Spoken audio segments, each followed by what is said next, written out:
Astagfirullah, jangan ucapkan ini. Bukan pahala melainkan dosa. Bacaan ini diharamkan ketika sholat. Yang subscribe semoga masuk surga. Salah satu hal yang membedakan antara umat muslim dengan umat agama lain adalah kewajiban mendirikan sholat. Dalam agama lain tidak ada ibadah bernama sholat ataupun ibadah dengan gerakan dan bacaan yang sama. Sholat juga merupakan cara terbaik untuk berkomunikasi dan mendekatkan diri dengan Allah Subhanahu wa Ta'ala. Lantas, apakah kalian paham arti bacaan sholat? Bacaan sholat semuanya menggunakan bahasa Arab. Banyak umat Islam berasal dari berbagai penjuru dunia dan tak semuanya bisa berbahasa Arab. Sebagian orang berpikiran bahwa bacaan-bacaan sholat bisa menggunakan bahasa Indonesia. Menurutnya Allah Subhanahu wa Ta'ala pasti paham walaupun kita menggunakan bahasa apapun. Namun apakah menggunakan bahasa selain bahasa Arab dalam sholat menimbulkan dosa?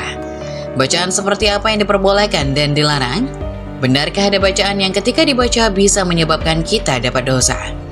Dari kanal YouTube Islam Populer bahwa ketika melakukan sholat ada bacaan yang wajib dibaca seperti Al-Fatihah di setiap rakaat. Dan juga bacaan-bacaan sunnah seperti surat-surat pendek yang dibaca 2 rakaat.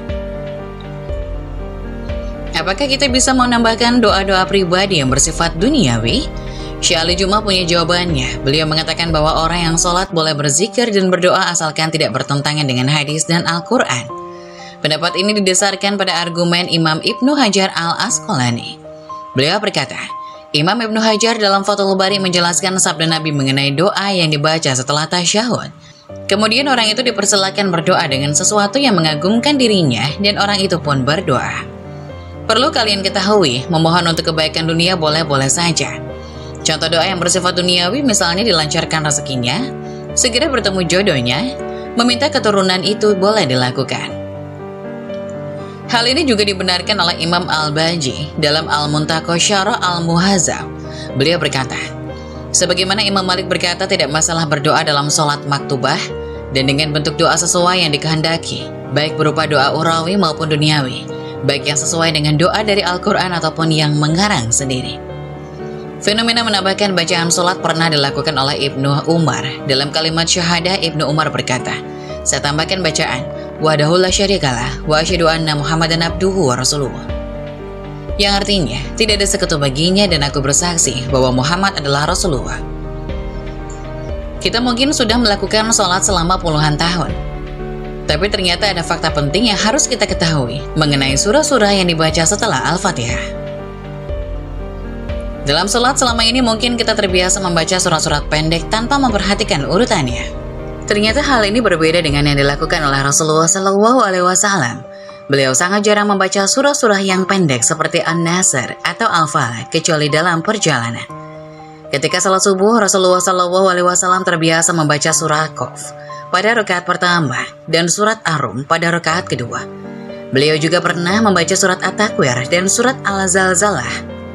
Begitu juga Rasulullah lebih memilih surat yang tergolong panjang ketika sholat. Hal ini pernah dialami sendiri oleh salah seorang sahabat.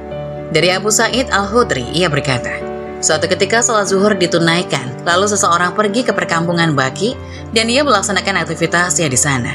Kemudian ia berwudu, lalu mendatangi jemaah sholat dan Rasulullah SAW yang menjadi imam masih berada dalam rakaat pertama karena saking panjangnya apa yang beliau baca. Hadis riwayat Muslim. Selain itu Rasulullah SAW memilih surat secara berurutan. Hal ini dibenarkan oleh Imam Nawawi dalam kitab At-Tibyan. Beliau mengatakan bahwa Al-Quran tidak semata-mata disusun secara beruntun, namun ada hikmah di balik hal tersebut. Karena sudah sepatutnya ketika kita membacanya, mesti berurutan. Hal ini juga berlaku ketika sholat. Misalnya membaca surah Al-Baqarah rakaat pertama, kemudian di rakaat kedua membaca surat Al-Imran, begitu seterusnya. Dan bagaimana jika pada rakaat pertama kita membaca surat An-Nas?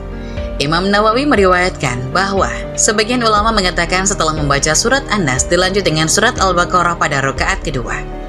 Lalu bagaimana jika ada orang yang setelah membaca surat An-Nas di rakaat pertama, kemudian malah membaca surat Al-Ikhlas di rakaat kedua? Imam Nawawi mengatakan bahwa hal ini hukumnya tidak diperbolehkan. Walaupun ada sebagian ulama yang juga membaca dengan tidak berurutan dalam sholat. Namun sebagian lainnya tetap tidak menyukai orang yang membaca Al-Quran tanpa memperhatikan urutan. Ada pengecualian dalam membaca Al-Quran secara beruntun dalam sholat sebab ada beberapa surah yang dianjurkan untuk dibaca pada sholat tertentu. Misalnya sholat subuh pada hari Jumat disunahkan membaca surat As-Sajdah pada rakaat pertama dan surat Al-Insan di rakaat kedua. Beda lagi ketika kita sedang mengajarkan anak menghafal surah-surah pendek, boleh urutannya dimulai dari surah An-Nas dan berlanjut sampai surah Ad-Duha. Karena hal tersebut dapat memudahkan anak-anak untuk menghafal. Saat sholat jamaah, imam akan membaca surat Al-Fatihah, kemudian dilanjutkan dengan surat-surat pendek yang dipilih. Bagaimana jika surat yang dibaca itu tidak kita hafal? Apa yang harus kita lakukan? Makmum tugasnya adalah mengikuti imam saat imam membaca salah satu surat dalam Al-Quran setelahnya. Namun ada pengecualian ketika imam membaca surah At-Tin. Hal ini dijelaskan dalam hadis Rasulullah SAW. Ketika imam membaca ayat terakhir yaitu Alaihissallahu bi ahkamil hakimin, yang artinya bukankah Allah hakim yang seadil-adilnya? Maka makmum menjawab, Bala wa anna ala dzalika minasyahidin. Artinya, saya menyaksikan hal itu.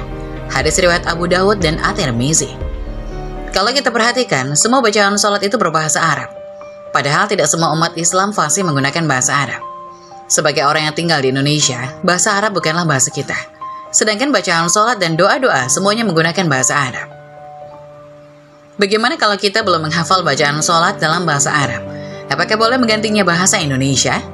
Dalam sholat kita sudah diperintahkan untuk mengikuti cara sholat Rasulullah SAW.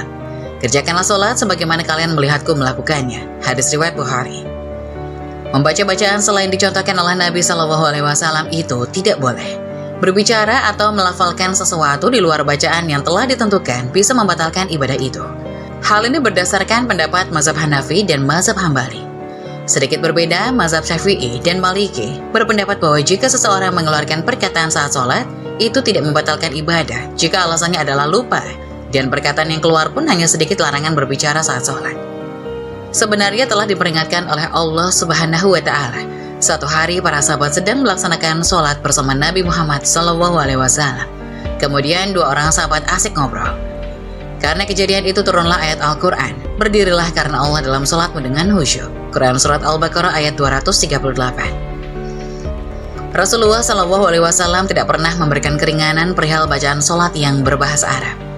Namun ada solusi yang ditawarkan dalam kitab Sunan Abu Dawud. Rasulullah SAW memberikan cara bagi orang-orang Arab terdahulu yang belum hafal Al-Fatihah.